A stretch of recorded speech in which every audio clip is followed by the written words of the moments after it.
Hola a todos y a todas, bienvenidos de vuelta al canal. Justo ahora he acabado el tercer semestre de la carrera y voy a empezar el cuarto semestre. Y quería hacer un vídeo explicando mi tercer semestre en fórmulas. Es decir, voy a hablar sobre las fórmulas más interesantes que me he encontrado este semestre, de las diferentes asignaturas que he hecho. Las fórmulas que salen aquí las he puesto en función de qué tan profundo es la información que están proporcionando, qué tan elegante es la fórmula y básicamente eso, es qué tan interesante es lo que explica y qué tan bonita es. Bueno, empecemos. Primero de todo empezamos con el tema que más me gusta de todos, que es la teoría de grupos, como sabréis alguno de vosotros. Y la primera fórmula es el teorema de Lagrange. Y aquí dice que para todos los subgrupos H de un grupo G, la cardinalidad del grupo G es igual al índice de H en G multiplicado por la cardinalidad de H. Otra manera de reformular esto quiere decir que el orden o la cardinalidad de un subgrupo H de un grupo G tiene que dividir el orden de G. Esto es muy útil cuando intentas estudiar la estructura de grupos. La siguiente fórmula es la relación del conmutador de las matrices de Pauli. Esto aparece sobre todo en mecánica cuántica, pero la mecánica cuántica no deja de ser matemáticas aplicadas y las matemáticas, bueno, pues aparecen aquí. Y esta es una de las fórmulas muy importantes de las matrices de Pauli que se usan, como he dicho, muy bien mucho en mecánica cuántica, pero aparecen en teoría de grupos, describiendo un grupo que se llama SU2.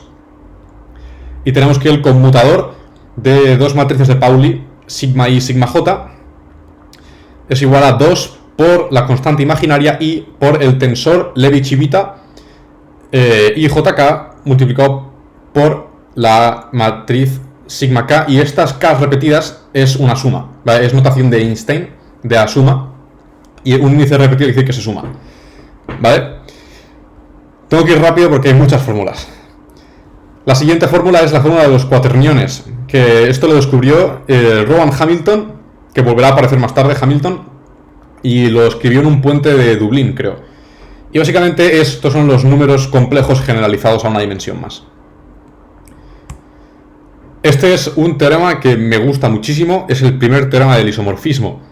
Y dice que si tienes dos grupos G y H que están conectados por un homomorfismo phi, entonces el grupo G sobre el kernel de phi es isomórfico a la imagen del homomorfismo phi.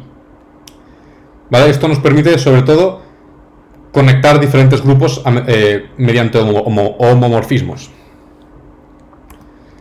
Este es otro teorema que es una aplicación del teorema anterior, que dice que SU2 es una doble cobertura de SO3. SU2 es el grupo de matrices 2×2 con determinante 1 y unitarias.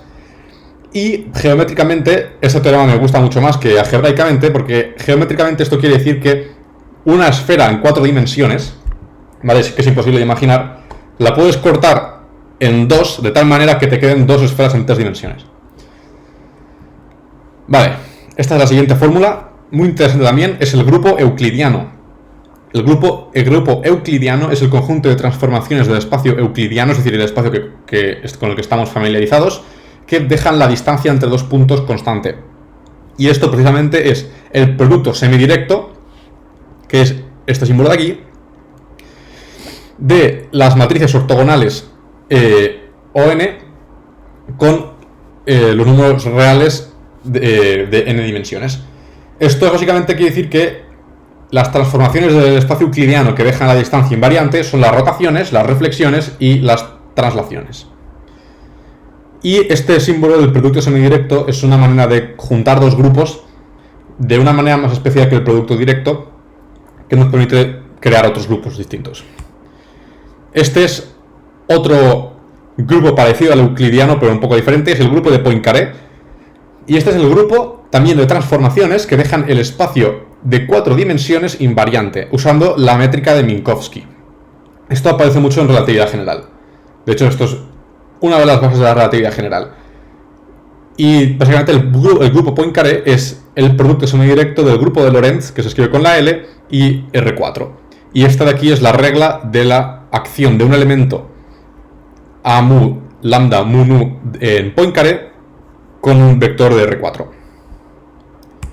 Vale, nos movemos a la siguiente sección, que es física clásica. ¿Vale? Esta es una asignatura que supongo que si me conocéis sabéis que tengo una relación amor-odio con esta asignatura. Bueno, la primera fórmula es probablemente la más clásica y que la mayoría conoceréis, y es la segunda ley de Newton, solo que en un potencial. Entonces tenemos que la masa por la aceleración de una partícula es igual a menos el gradiente de un potencial. Vale, esto es muy básico. Ahora empezamos con cosas más interesantes. El lagrangiano. Esto es una reformulación de la física newtoniana generalizando las coordenadas. Y de hecho aquí hay un error, ya que aquí debería poner el vector de posición. No, perdón. Aquí. Esto debería ser la posición. Así, perfecto. Básicamente el lagrangiano es la energía cinética de un sistema menos la energía potencial. Y esto es útil porque se puede demostrar mediante la siguiente fórmula, que es el principio de mínima acción.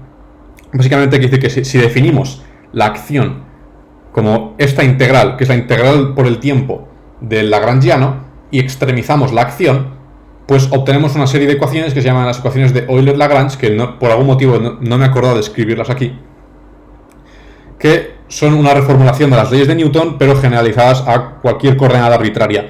Y esto es muy útil porque podemos olvidarnos de la interpretación física del sistema. Es decir, que ya no hace falta que miremos hacia dónde apuntan las fuerzas, si hay torques, si hay giros, eso no importa. Lo único que importa es saber cuáles son las dos, la energía cinética y la energía potencial.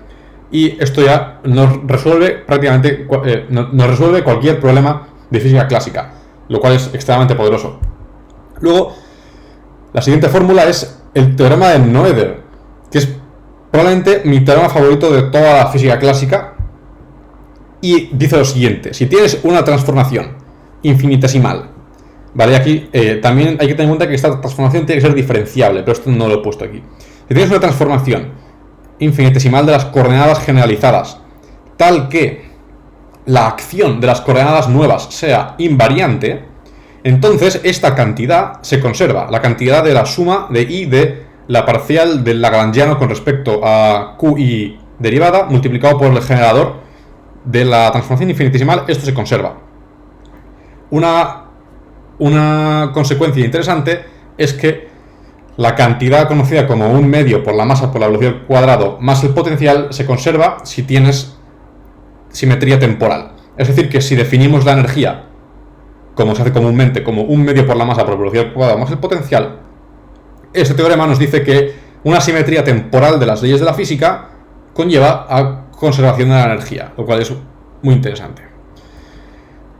La siguiente fórmula es el hamiltoniano, que es una reformulación de la física lagrangiana, es decir, otra reformulación de la física de Newton, y esto se consigue haciendo la transformada de Legendre del lagrangiano, es decir, sumamos todas las coordenadas generalizadas de su derivada multiplicado por el momento conjugado, que es básicamente la derivada del lagrangiano con respecto a la derivada de la coordenada, menos el lagrangiano, y esto se llama el hamiltoniano.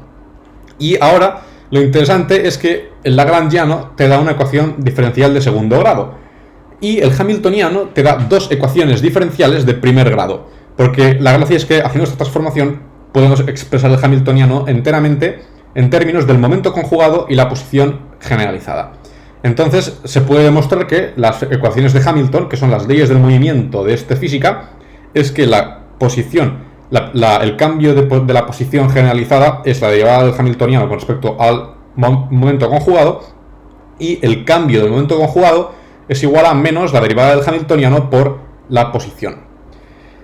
Vale, esto es muy interesante porque esto nos permite resolver o nos permite analizar sistemas físicos desde una perspectiva de muy alto nivel, en el sentido de que no hace falta entrar mucho en el detalle y podemos ver las órbitas que el espacio fásico va a tomar. Vale, esta es la siguiente fórmula. Aquí tengo igual que mover mi cara. Vale, esto se llaman los corchetes de Poisson, que es si tienes dos funciones f y g en el espacio fásico, los corchetes de Poisson se definen como esto que veis aquí, que es la suma de todas las coordenadas generalizadas de la derivada de la función f con respecto a qi, multiplico por la derivada de g con respecto a pi y luego girando las derivadas. Y la gracia es que pues obtenemos una serie de relaciones con los momentos y las coordenadas. Y lo interesante de esto es que nos permite introducir una cosa que se llama... ¿Y por qué no se sale esto ahora de mi cara? Ahora. Esto nos permite introducir una cosa que se llama transformadas canónicas, que es lo siguiente. Este es el transformaciones canónicas, simetrías del Hamiltoniano y cantidades conservadas. Es otro resultado de esta teoría muy interesante, y es que si tienes una transformación generada infinitesimalmente por una función g en el espacio fásico, que viene a ser esto de aquí, y el corchete de Poisson de la función g con el Hamiltoniano es cero, esto quiere decir matemáticamente que la función g es una constante del movimiento, es decir, que se conserva. Esto es una manera muy eficiente y muy rápida de comprobar simetrías del Hamiltoniano y por tanto cantidades conservadas. Vale, la siguiente asignatura es teoría de números. Vale, la primera fórmula es el lema de Bézout, que nos dice que ¿cómo se dice esto en castellano? El máximo común divisor de dos números a y b es el elemento mínimo de este conjunto. Es decir, que básicamente este conjunto es todas las combinaciones lineares de a y b con dos números x y y, que son partes de dos enteros, y el número positivo más pequeño de este conjunto es el máximo común divisor. Es decir, que si dos números son coprimos, existe una solución a la ecuación ax más by es igual a 1, cual es muy interesante. Vale, este es el teorema del residuo, perdón, el teorema chino del resto en versión algebraica, y nos dice que si tienes dos números coprimos, entonces el grupo de números enteros módulo m por n es isomórfico al grupo de números enteros módulo m con el producto directo del grupo de números enteros módulo n. Y esto lo que nos permite es resolver ecuaciones de congruencia pudiendo partir, o sea, si tenemos una ecuación de congruencia módulo un número compuesto, podemos partir esta ecuación en una serie de ecuaciones de congruencia de números coprimos, y la gracia de esto es que luego podemos resolver cada una de manera más fácil y las podemos juntar todas otra vez. Vale, esta es la función phi de Euler. Esta función lo que toma es un número natural y nos cuenta la cantidad de números coprimos entre 1 y n. Y que es básicamente esto que pone aquí, esta es la definición, y luego se puede demostrar algebraicamente que esta definición es equivalente al producto de todos los factores primos de n, el primo a su potencia en la factorización menos 1 multiplicado por 1 menos p. El siguiente teorema es el teorema pequeño de Fermat. ¿Por qué pequeño? Bueno, pues porque Fermat tenía muchos teoremas y... bueno, este pues tampoco es muy grande, pero es muy curioso. Y básicamente dice que si tienes una ecuación de congruencia módulo un número primo, es siempre el caso que cualquier elemento del grupo de los números enteros módulo p elevado a p-1 es congruente a 1. Esto, si sabéis un poco de teoría de grupos, tiene que ser inmediatamente obvio porque es cierto. Pero bueno, continuamos. Este es el símbolo de Legendre. Y es una herramienta que usamos para saber si un número es un residuo cuadrático módulo p. Eso quiere decir que el símbolo de Legendre de A en P es 1 si y solo si existe una clase de residuo x en el grupo de números enteros módulo p, tal que x al cuadrado es congruente con A. Vale, es decir que si esta ecuación tiene una solución, entonces el símbolo es igual a 1, y si esta ecuación no tiene solución, entonces el símbolo es igual a menos 1. Vale, esta es la siguiente fórmula. La verdad es que no es muy interesante, pero es muy curiosa, y es que para cualquier triple de Pitágoras, es decir, imaginaos un triángulo rectángulo, cualquier triángulo rectángulo tiene estas especificaciones, y es que uno de los lados es un número par, en particular es 2 por s por t, y es s al cuadrado menos t al cuadrado y z es s al cuadrado más t al cuadrado. Y aquí me han faltado un par de condiciones más, como que s y t tienen diferente paridad, pero bueno, en fin, que hay una caracterización muy precisa de los triples de Pitágoras. Y la siguiente fórmula, que es probablemente la que más me gusta de toda la teoría de números de este semestre, es esta, y es que E es un número trascendental. Eso quiere decir que no existe ningún polinomio en el anillo de los polinomios con coeficientes racionales tal que e sea una raíz de este polinomio, ¿vale? Es muy interesante. Lo opuesto a este teorema sería que e sería un número algebraico. Es decir, un número algebraico es cuando un número es la raíz de un polinomio con coeficientes racionales. Y e nunca es una raíz. Vale, la última asignatura, que es la que menos me ha gustado porque es la más aburrida, es análisis real. ¿Vale? Y de aquí solo he puesto 3 fórmulas porque la verdad es que era bastante aburrido. La primera es la de la definición de convergencia con el límite epsilon delta. Esta es probablemente una de las definiciones más básicas de todas las matemáticas avanzadas. Y es que si tienes una función real, f de x converge a un número y, como aquí he puesto y estrella, cuando x se acerca a un número x estrella, si y solo si para todos los números epsilon más grandes que 0, existe un número delta más grande que 0, tal que cuando la diferencia entre los dos números de x es menor a delta, entonces la diferencia entre la función y el valor que estamos intentando llegar es menor a epsilon. Esto quiere decir que si tú tienes una función en un gráfico y tú me das una ventana vertical, yo te tengo que poder encontrar una ventana horizontal tal que para cuando los números estén en esta ventana siempre caigan dentro de esta ventana vertical. Esto es lo que geométricamente quiere decir este teorema. Que no es un teorema, es una definición. Vale, este es uno de los teoremas más importantes de análisis real. Y de hecho es la propiedad fundamental de los números reales. Y se llama el teorema de Bolzano-Weierstrass. Y eso quiere decir que si tienes cualquier secuencia de números, de los números reales, que esté bounded, o sea que no puede ir a infinito, tiene que tomar unos valores cerrados entre, por ejemplo, a y b. Entonces existe un número entre estos dos números a y b tal que existe una subsecuencia de la secuencia original tal que esta subsecuencia converge a ese límite. ¿Vale? Esto es una de las características fundamentales de los números reales. Vale, y por último, la última fórmula de esta presentación es la definición de la integral de Riemann. Vale, esto es mucha cosa para definir qué es la integral. La integral, como muchos sabréis, es el área debajo de una curva. O, equivalentemente, por el primer teorema del cálculo, el teorema fundamental del cálculo, es la función inversa de la derivada. O la operación inversa, mejor dicho. Entonces, más formalmente, una función f de x es integrable de Riemann,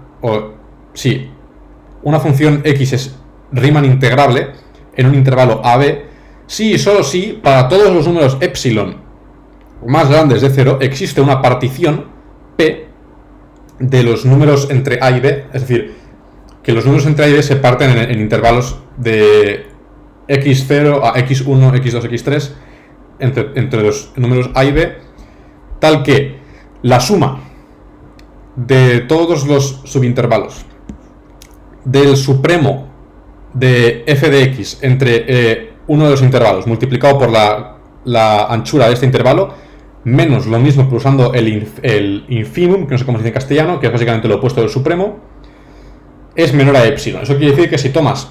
Esto básicamente lo que quiere decir geométricamente es que si tú aproximas una función haciendo una función de escalera por arriba de la función y una por abajo, la función es integrable de Riemann si en el límite estas dos escaleras convergen a la función y básicamente encuentras el área. Entonces, decimos que si una función es integrable de Riemann, entonces la integral de a a b de la función existe.